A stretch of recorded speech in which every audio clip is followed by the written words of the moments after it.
Bonjour à toutes et à tous. Qui traverse la mer peut traverser un ruisseau. C'est un proverbe tunisien et c'est ce proverbe qui plane sur nos voyages aujourd'hui. Bienvenue à toutes et à tous. Il faut dire qu'il vient de la régate royale de Henley, l'un des rendez-vous les plus huppés d'Angleterre, un rendez-vous auquel on vous convie aujourd'hui pour l'héritage.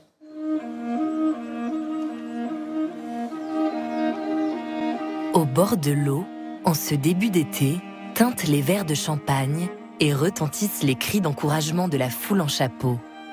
Les spectateurs enthousiastes se pressent. Ils sont venus soutenir leurs équipes d'aviron favorites, les voir se livrer bataille jusqu'à épuisement et féliciter leurs athlètes héroïques sur la ligne d'arrivée. Cet événement, qui ouvre la saison de l'aviron, témoigne d'une histoire ancrée dans celle de l'Angleterre. Une société faite de rivalité, de discipline et profondément structurée par les classes sociales. Autrefois strictement interdit aux femmes, l'aviron a longtemps été un lieu de ségrégation sociale, jusqu'à ce que les règles ne volent en éclats. Ça a été un long combat pour les hommes comme pour les femmes de réussir à débarrasser ce sport de son image élitiste. Il ne l'est vraiment plus.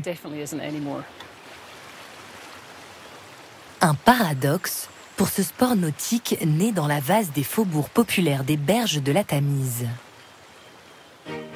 Au XVIIe siècle, Londres est déjà l'une des plus grandes villes commerçantes au monde.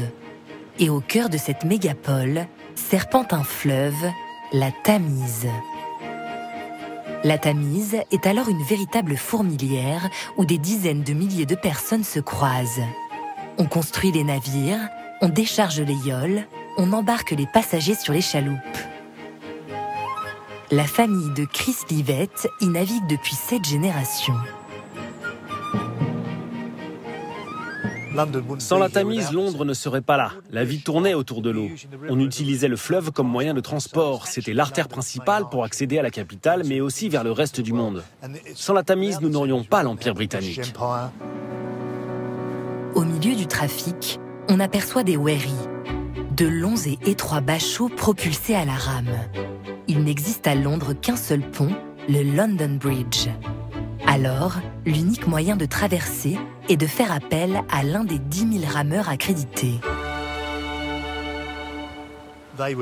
Ils possédaient un badge comme les chauffeurs de taxi d'aujourd'hui et il y avait des points de ramassage et de débarquement où les bateliers pouvaient prendre des passagers. Ils attendaient qu'un homme d'affaires ou que quelqu'un d'autre les hèle pour se rendre à Greenwich, à Hampton Court ou à Kew. Alors le client sautait à bord et se faisait transporter par un de ces habiles bateliers.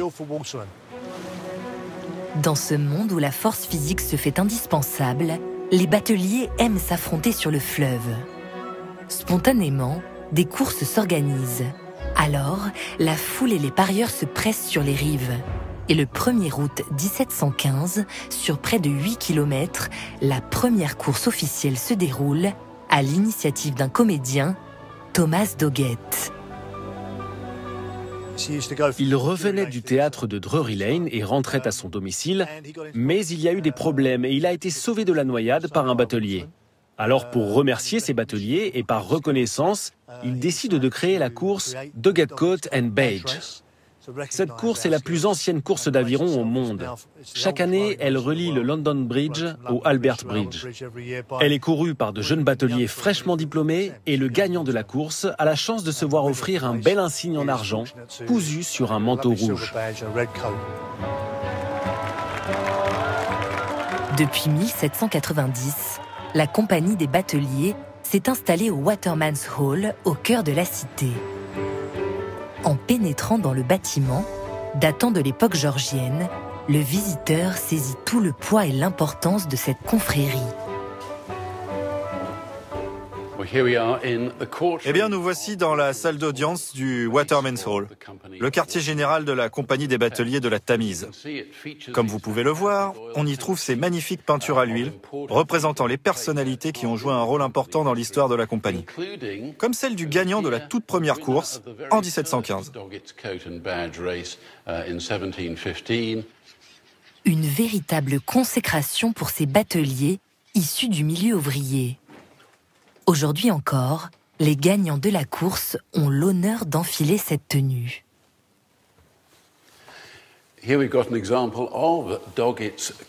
Ici se trouve un exemplaire de la tenue Doggett. Mais vous pouvez constater que c'est beaucoup plus qu'une simple tunique. Il y a des culottes rouges dans le même tissu et une casquette avec sa traditionnelle visière très courte. Et voici la fameuse plaque d'immatriculation qui signifie que le batelier est bien accrédité. Le manteau et l'insigne Doggett ont été créés à l'occasion de l'accession au trône du roi Georges Ier de Hanovre. Voici son insigne, avec son cheval, Liberty.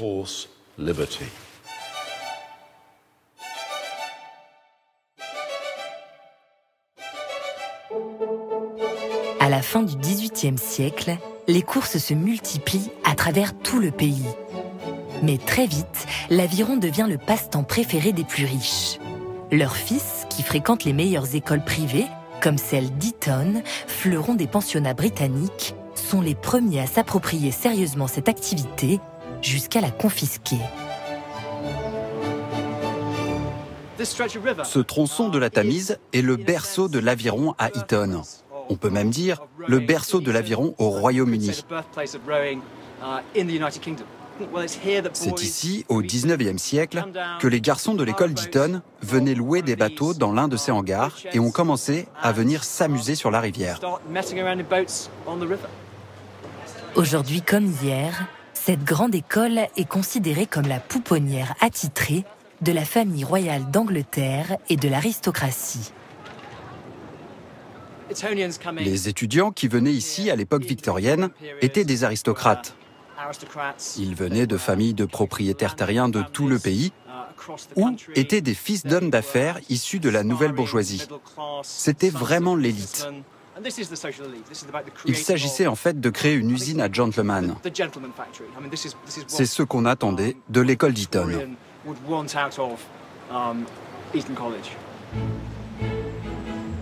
Mais ces écoles ont mauvaise réputation. L'anarchie et la rébellion y règnent. Il faut donc discipliner ces jeunes hommes au tempérament fougueux. Alors, en 1828, un enseignant, Thomas Arnold, va jouer un rôle majeur.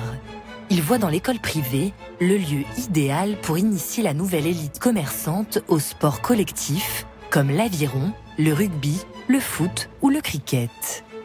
Ils sont désormais encouragés par les pédagogues pour des raisons physiques, mais aussi culturelles. Ces garçons lisent l'Iliade, ces garçons lisent l'Énéide. Et à travers ces deux textes classiques, ils apprennent ce qu'est un empire. Et grâce à Homère, ils apprennent aussi l'excellence en termes de prouesse militaire. Ils puisent dans ces textes un idéal, le fait de chercher à toujours être le meilleur, et évidemment, ils vont assimiler ces valeurs de l'héroïsme à leur monde. Lequel d'entre eux va être le meilleur athlète sur les terrains ou sur l'eau? Ils vont apprendre ici à devenir des hommes, mais aussi à enfiler le costume des bâtisseurs de l'Empire britannique.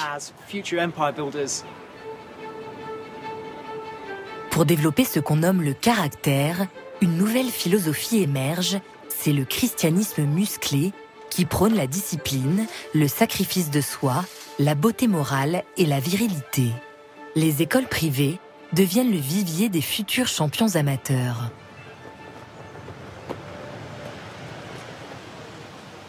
Et tout naturellement, lorsque cette élite intègre les meilleures universités, elle apporte avec elle l'aviron.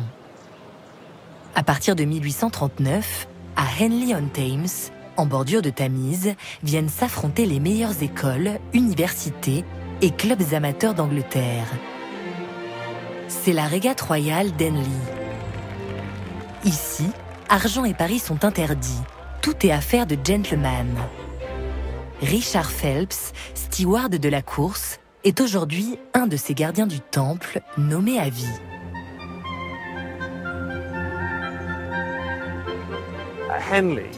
À Henley, les hommes sortent, paradent comme des paons. Nous portons ces blazers voyants, grégaires, à rayures et multicolores. C'est l'occasion pour les hommes de se mettre en valeur. Chaque veste a son identité, celle de son club, d'un groupe. Chacune est l'héritière d'une histoire collective, de l'histoire d'un groupe. C'est une façon de s'identifier et de faire partie d'une communauté.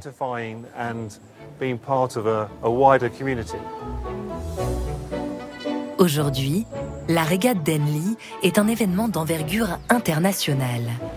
Mais comme en 1850, les codes vestimentaires restent stricts. Blazer et cravate de rigueur, chapeau et jupe toujours sous le genou. Et pendant longtemps, une règle tacite interdit à tout travailleur manuel de participer à la régate d'Henley. En 1920, un incident fait même les gros titres, lorsqu'est exclu le champion olympique d'aviron John Kelly, père de l'actrice Grace Kelly. Il était maçon, et cela l'a empêché de concourir. Mais ce qui est tragique, c'est qu'il s'était inscrit, et c'est seulement pendant la traversée, après avoir quitté l'Amérique, qu'il découvre son exclusion de la régate, parce qu'il n'était pas considéré comme un gentleman. Mais ce qui est merveilleux dans cette histoire, c'est que 30 ans plus tard, son fils est revenu en tant que gentleman et a gagné le trophée Diamond Sculls. Et ça a été une très belle revanche pour la famille Kelly. Il faut encore attendre l'année 1937 pour que la Rowing Association supprime les clauses d'exclusion sociale envers les sportifs professionnels cette fois. Le grand-père de Richard Phelps, champion d'aviron, a été victime de cette règle. Il n'avait le droit d'aller que dans le hangar à bateaux.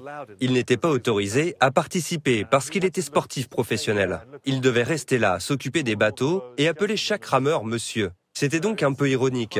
Ou peut-être est-ce une belle démonstration de l'évolution de ce sport et de la société, que 70 ans plus tard, je ne sois pas seulement autorisé à entrer dans l'enceinte, mais que je sois même devenu steward, un arbitre sur la régate.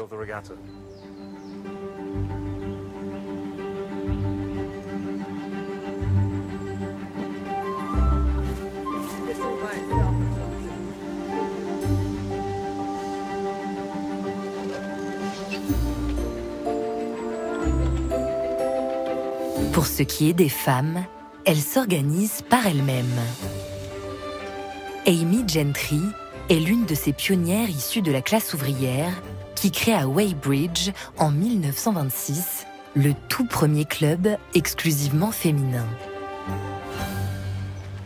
Hey Jean, regarde ce que j'ai trouvé là-haut. Tu sais, dans la petite pièce au milieu des archives. Regarde ces superbes photos d'Amy. Oh, regarde Amy avec son chien. Ça doit être justement à l'époque où le club d'aviron a été créé. Oh, regarde ça. C'était presque organique pour Amy et son frère, parce qu'ils ont grandi avec ça. Leur père les traitait de manière égale. Je pense que son père était féministe, vraiment. Et puis, c'est aussi grâce à sa personnalité. Amy était une femme très volontaire, déterminée à hisser l'aviron féminin au niveau international. Elle n'a pas créé le club de femmes ici à Weybridge uniquement pour s'amuser.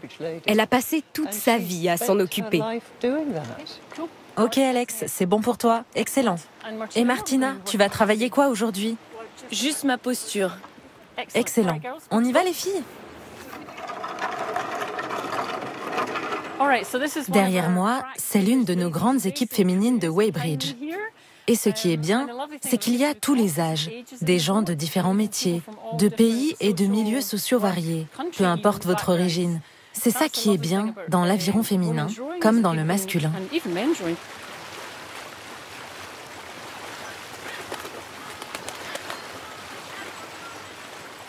Bon, cela dit, il est mort à 62 ans en plein acte sexuel en compagnie d'une jeune fille de 23 ans. On espère pour lui que ça valait le coup. Bis bald.